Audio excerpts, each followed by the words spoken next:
Hi guys! So dito sa video na to, magba-backtesting tayo. Pero ang iba-backtest natin, hindi strategy but ititrain natin yung mata natin para mag-identify ng directional bias. So ipoproject natin yung direction ng market based on price action. So kung magsisimula ako ulit mag-trade, ito yung gagawin ko.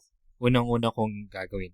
Of course, kailangan natin matuto ng basic. But then, dito ko muna sasanayin yung mata ko. So, yung gagawin nating backtesting for directional bias, gagawin natin siya dito sa FX Replay backtesting platform. So, kung gusto nyong itry ito, merong link sa comment section or sa description nitong video na to. So, gagawin natin to. Ideally, okay itong gawin mga 30 minutes a day para lang matrain yung mata natin. So, gawin natin to for, let's say, 25 minutes. Okay? So, una natin gagawin, gawa muna tayo ng session dito. So, pangalanan natin yung session natin. Gawin natin, ano ba to? Start tayo with, Euro USD. Directional bias. Account balance, di naman natin kailangan to kasi hindi naman natin siya iti-trade. So, asset, Euro USD. Gamitin natin yung sa Oanda kasi yan yung ginagamit ko sa trading view. Chart layout. Doon tayo sa may recent na ginamit ko. CD ito. Yan. Start tayo with daily, 2015, 10 years. Gagamitin ko lang na time frame is daily. Ayan, daily time frame. Auto update end date. So, ayan, create tayo ng session.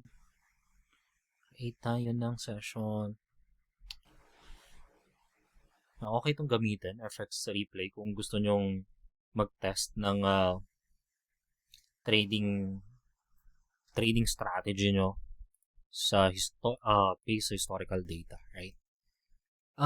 Okay. So, anong date to? So, 2014. So, yan, sakto 2015. So, daily time frame. Adjust natin to sa 1 hour. Ito yung speed kapag plinay natin. So, yan, hindi ko muna kayo tuturuan nitong hindi sa video na to. Hindi ko tuturo kung paano gamitin itong FX Replay. So, again, ang goal natin dito is to project kung saan yung i-project kung saan yung next move ng market based dun sa price action na alam natin. So, as for me, ang alam ko, basic structure, higher highs, higher lows, right? And then support and resistance. Then yung mga typical trend reversal like double top, double bottom, head and shoulder, mga ganyan. Gamit lang din tayo ng 50 and 20 EMA. So, 50 and 20 EMA yan. Okay? So, every time na, let's say, may candlestick rejection sa, let's say, sa level. Like, let's say, for example, umakyat dito, then nagkaroon ng rejection candlestick, let's say, pin bar. So, may possibility na parang pinipredict ko na bumaba yung price. Lalagyan ko lang siya ng arrow. Ganyan. Okay? So, ganyan natin siya gagawin. Then, lagyan natin ng timer. So, 25 minutes. Okay, start session. Then, play natin. So, basically, itong nakikita natin, obviously, yung price nasa downtrend, right? Lower lows, lower highs. So, dito wala mo ng multi-time frame analysis. Okay? One time frame lang tayo, which is daily time frame. Masyadong mabagal pala pag. Okay, so lower low. Expect ko na maybe mag-retrace siya dito sa 2050 EMA or sa structure resistance, right? So, nagko-consolidate, then may drop, sell-off. Parang bagal. Pero okay na yan. At least nakikita natin kung paano siya talagang gumagalaw, right? So, another consolidation. Pwede nyo rin palang gawin. Ito, like, manually pipindot-pindutin nyo dito. Pero gusto ko play. Para hindi sayang sa clicks sa mouse, right? So, bearish momentum pa rin tayo. Okay, bearish momentum. So, ito, nagko-consolidate. Itong formation na to, consolidation. So, pwede siyang umakyat pa dito. So, plot tayo ng mga levels natin. Okay, so gawin nating zone. Ito yung resistance zone na pwede niyang balikan. Right, so, may confluence din niya ng 20 EMA. So, resistance zone, kung magkakaroon tayo ng bearish rejection. Okay, so this one, parang inside bar, right? So, kung pinoproject ko na based dito sa price action na to, possible siyang bumaba, lalagyan ko ng arrow. Okay? Ngayon natin to, dyan muna.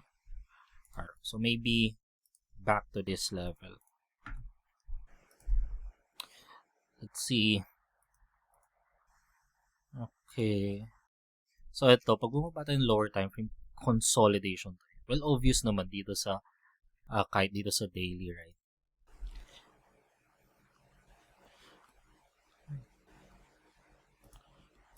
Mukhang ayaw pa niyang bumaba. So, mukhang magre-retest pa tayo dito. Okay. Usually, ayoko makakita ng ganito after a good rejection candlestick katulad nito. Right? Kasi kung may candlestick, may high conviction candlestick tayo makikita sa certain support and resistance, ang gusto natin may follow through agad, right? May kasunod agad siya na bearish, another bearish candlestick. Pero yung mga ganito, parang gusto pa niyang gusto pa niyang umangat, right? So, let's see. Ito, well, for me, nasa corrective pattern pa rin tayo after this impulsive. So, nag-hold pa naman yung resistance level natin. Okay, consolidating pa rin.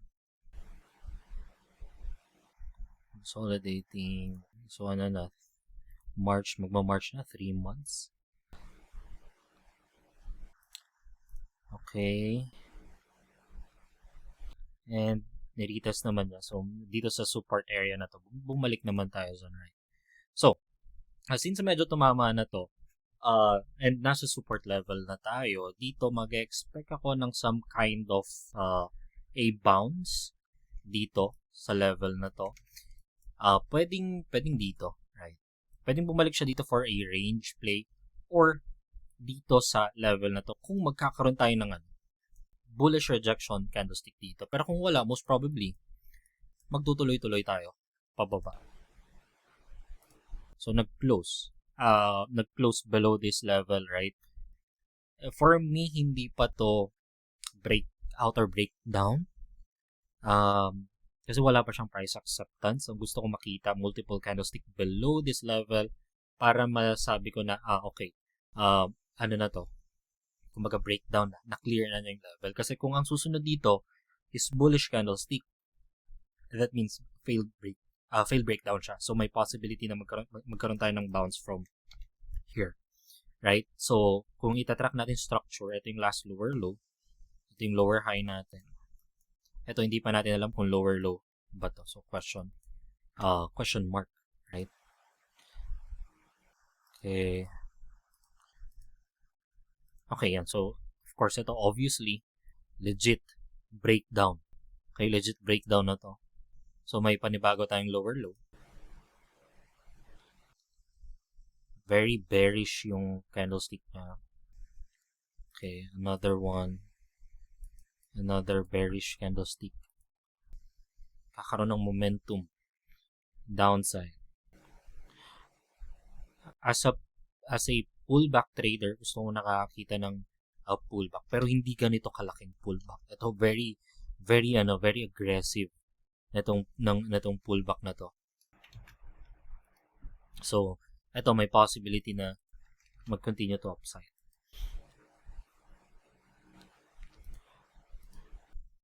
Karoon tayo ng reaction dito sa EMA. Then absorb. So, tingnan natin kung magkakaroon tayo ng retest dito sa previous support. Right? Mag-act as resistance. Kasi before, kung papansin nyo dito, ito yung support, nag-act as resistance, andyan yung 20 EMA. Now, kung babalik tayo dito, nagka-catch up dyan. Nagka-catch up din dyan yung 50 EMA naman. So, pwedeng mag-act as resistance, right?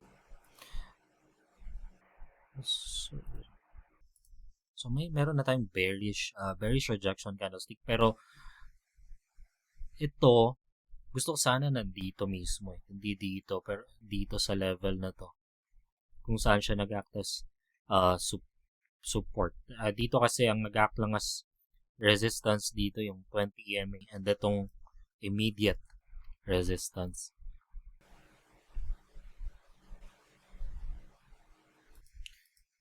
Bumababa. Bumababa na siya. Okay. So mukhang may isa pang retest dito. Yan natin. Or, pwedeng magkaroon tayo ng failed breakout dito. So, dito sa zone, gawin natin zone. Sino ba yung rectangle?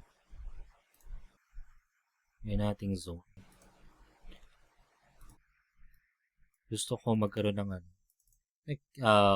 magkaroon ng rejection dito sa zone na yan. Kung babalik. Right? Pero mukhang hindi na siya babalik. Right? Kasi binabasag na niya itong immediate low na to. Ang lower high. Right? So, possible na yung track natin, ito lower low. Right? Ito na yung lower high niya. Okay? So, kung ititrade ko to, gusto ko sana dito sa level na to. Pero nag-establish siya ng resistance below this level. And that's fine, right? Kung may setup tayo na nakita dito, hindi natin na-trade. Okay lang kasi ang level na tinitingnan natin, ito. Okay, so that's fine. And ang goal lang natin dito, again, is to i-train yung mata natin na magkaroon tayo ng directional bias, sense of market direction. Okay, so possible retest dito sa level na yan. Okay. Okay. Oh, hindi na siya nag-play. Ayan. Okay, mukhang sideways pa tayo dito. So, kakaroon tayo ng reaction dito sa 20 EMA. Consolidation. Okay, so mukhang may retest tayo. Ayan, may retest. Retest dito. So, ito yung resistance natin, di ba?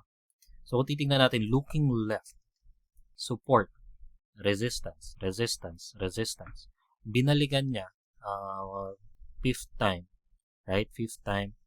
Wala tayong wala tayong rejection candlestick. So, kung walang rejection candlestick dun sa level, most probably mag-breakout, right? Mag-breakout, tutuloy-tuloy upside move, and then dun tayo mag-abang sa next level, or in this case, next resistance level. So, impossible scenario, kung legit breakout to is, magkaroon siya ng rounded retest, ganyan, or after breakout, magtuloy-tuloy na siya dito sa level na to. Okay. Oops.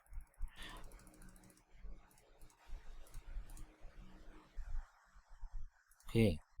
So, yan, may retest. Right? Ito yung previous resistance natin. Ginagawa niyang support. Ngayon. Okay, so forward. Dito meron, nakalimutan ko lagyan ng arrow. So, lagyan ko sana ng arrow dito. Kalimutan ko. Pero yan. So, since nag-retest siya dito, right? And then meron tayong low test or pin bar, which is a bullish rejection candlestick, and expect natin na magbabounce or mag-hold yung level na to.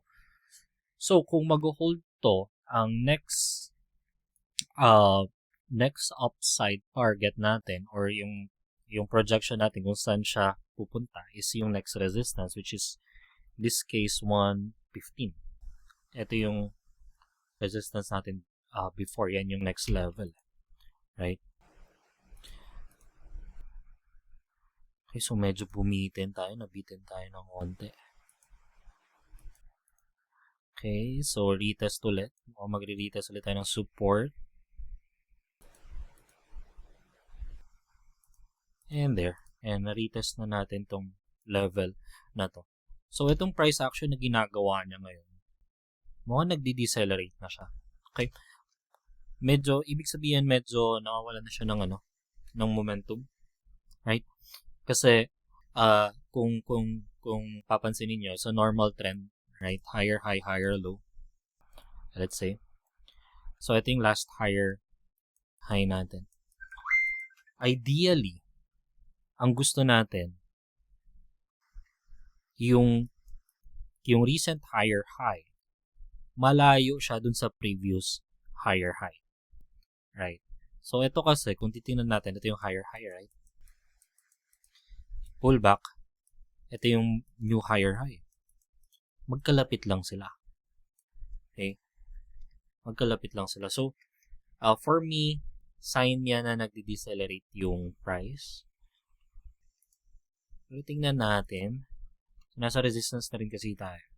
So, possible na magkaroon tayo ng decline. Right? Kung magkakaroon tayo ng good rejection. So, this one, bearish rejection candlestick. So, yan. Lagyan ko ng arrow dyan. Dito sa resistance, in-expect ko na maybe bumalik lang siya dito sa level na to. Okay, tingnan natin kung, ayun, bumalik. Right, yan, bumalik siya. And then, dito, of course, since good level to, possible magkaroon din tayo ng reaction dito. Especially, andyan yung 20 and 50 EMA. Right? So, may confluence. Previous resistance, nag-act as support, pwedeng mag-act as support ulit. At the same time, andyan yung 20 and 50 EMA, mag-act as dynamic level natin. So, play natin. Okay. Wala pa tayong rejection candlestick. So, this one is not a good rejection candlestick. Ano ba tawag dyan? Inverted hammer. Ayoko nan eh. So, ayan. So, nag-breakdown tayo. So, kapag walang candlestick rejection sa level, let's say, ito yung tinitingnan nating level, which is support. Ang gusto kong makita dyan is bullish candlestick. Okay, bullish candlestick. Kung wala akong makikita dyan, most probably, magkakaroon tayo ng breakdown. So, hindi mag-hold yung level na yung katulad yung nangyari dito. Right? So, itong level na to, right, pwede mag-flip. So, from previous support, nag-act as support, pwedeng mag-act naman as resistance ngayon, kung babalikan niya. Right? So, nagpo-pullback yung price. Tingnan natin kung babalik siya doon. Bumalik. Right? So, since yung price nasa resistance ulit, ang question is mag-hold ba? Kailangan makakita muna tayo ng bearish price action dito sa level na yan. So, wala. Very bullish. Very bullish yung candlestick. So, hindi tayo pwedeng kumaga mag-expect na since resistance, possible resistance to, magpapaba na yung price kasi iba yung sinasabi ng price action. Right. So, ayan, wala na. Parang invalidated na tong level na to. So, ito yung titingnan ko level. Next downside level natin. Tanggalin ko na to. Ha? So, medyo irrelevant na yan eh. So, ang gagawin kong level naman is ito. Kasi ito yung swing low. Recent swing low. Right. So, parang pag nag-zoom out tayo, nasa corrective pa rin tayo eh. Corrective phase, right? Overall, right? Titingnan natin ito yung impulse down, very bearish ito, parang complex pullback. Zoom in.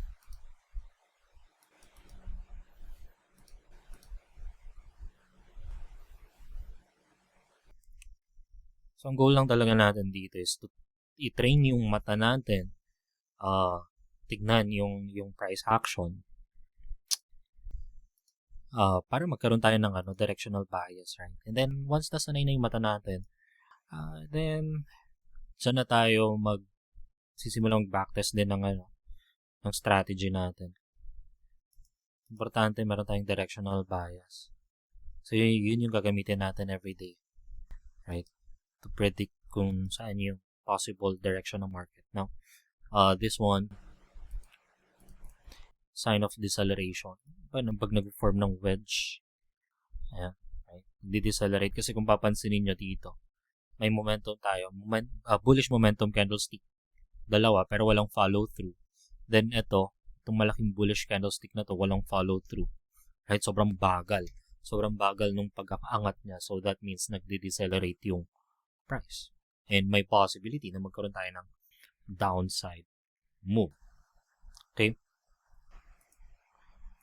so ito pino-project ko na from here pwede tayong bumaba, maybe back to this support level, or even dito nga lang retest na. Pero tingnan natin, ang problem lang dito is may 20 and 50 EMA tayo na binabangga, so kailangan natin ma-break yan, makitang ma-break, right? So ngayon nagko-consolidate, so medyo indecisive yung market, i-break ba niya or i-hold, and ayun, may gap pa tayo, gap down, Friday pala kasi ito, Friday then Monday, so weekend gap. So bumaba naman siya, right, sa tulong ng gap down, and malaking bullish candlestick natin. So we need more.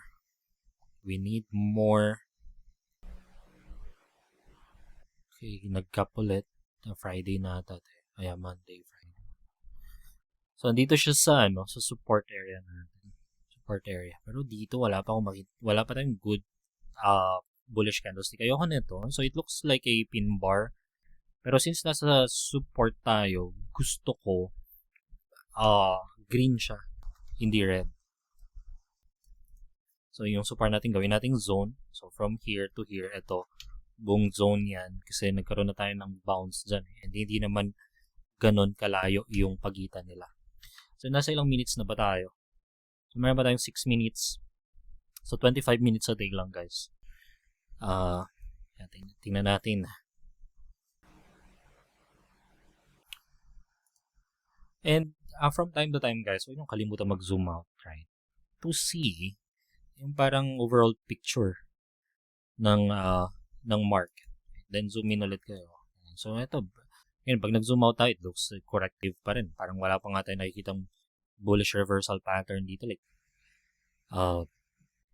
double bottom, head and shoulder, maybe. Left shoulder, head, right shoulder. Parang pangit. Ang pangit na head and shoulder, right? So kung magre-reverse to, like from downtrend to uptrend, itong level na to at 115 flat, yung kailangan natin mag-break. Pero as long as we're trading below that level, I guess may possibility na mag-continue pa to. Pwede rin tayo nasa range, right?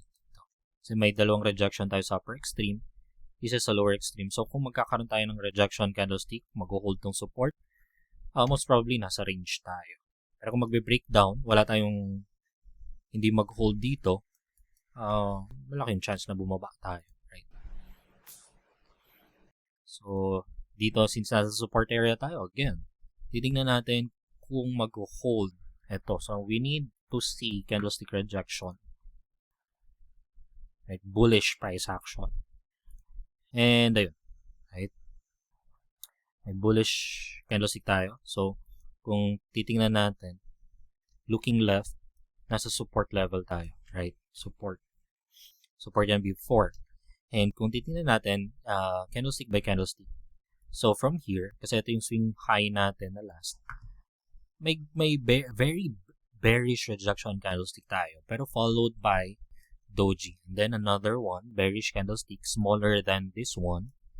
And then another one, bearish candlestick na similar sa size nito, and then smaller candlestick, and then nagkaroon na tayo ng doji dito sa support mismo na to. So that means dito sa point na to, nung nag-print tayo ng doji, indecisive yung market. Okay? So, kapag doji kasi, right, and especially kung nasa certain support and resistance level, very important yung next move niya. Kasi yun yung kumbaga magsasabi kung saan siya pupunta, right? Kasi pag doji, right, indecisive yung market. So, neither the bulls or the bears are in control.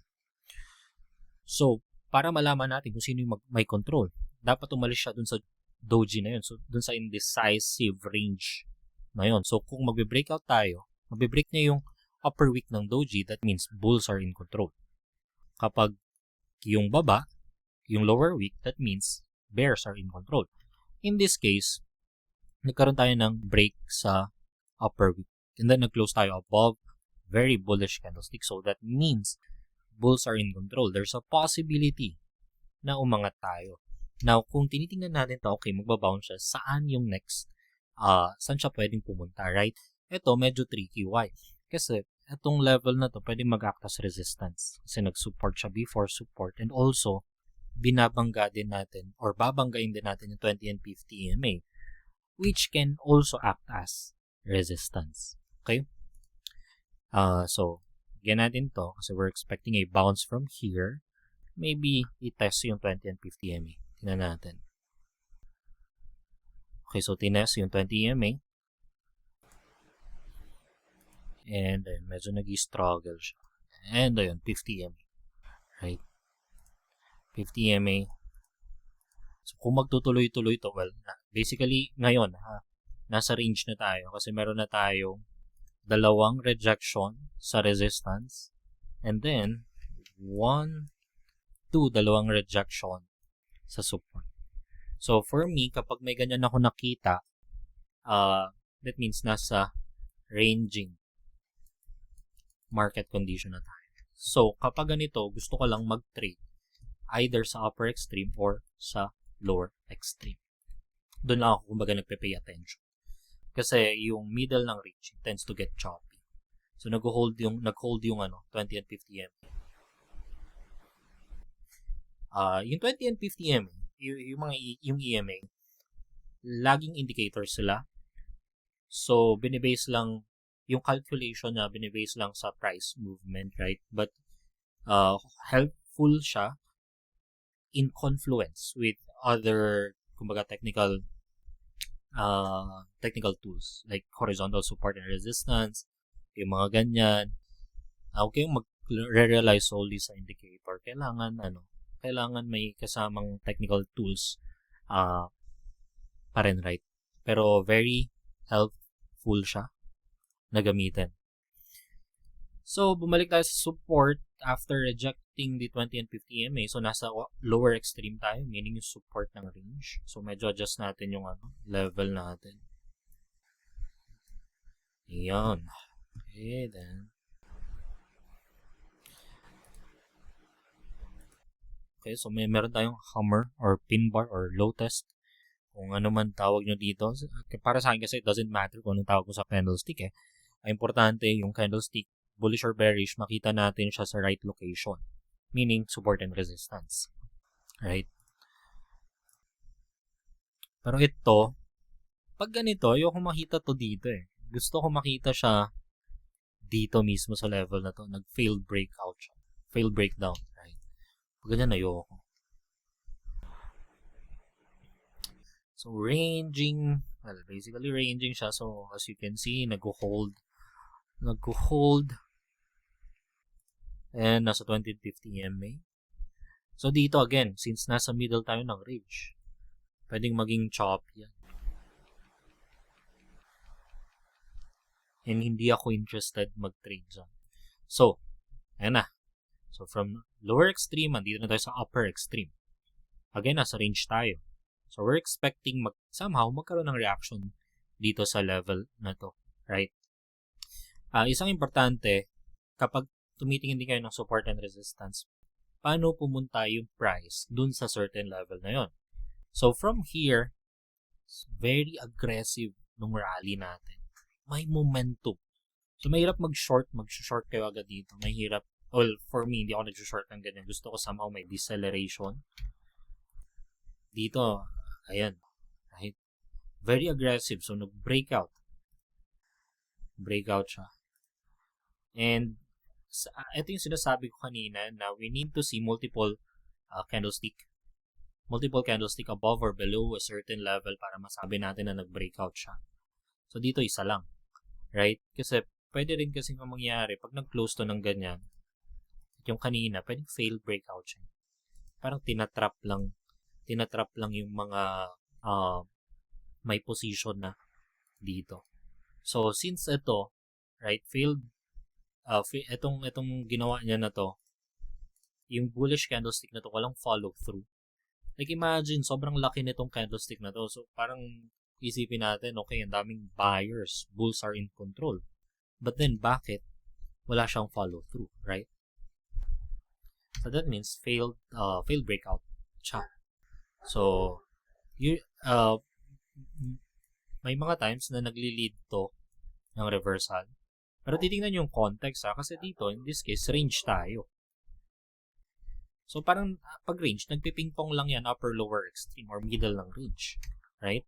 So ito, pwede natin, for me, pwede kong expect na maybe bumaba siya dito sa 50% nitong range na to or dito. Okay? Since may rejection tayo sa upper extreme. Bumabalik siya dito sa middle ng range, right?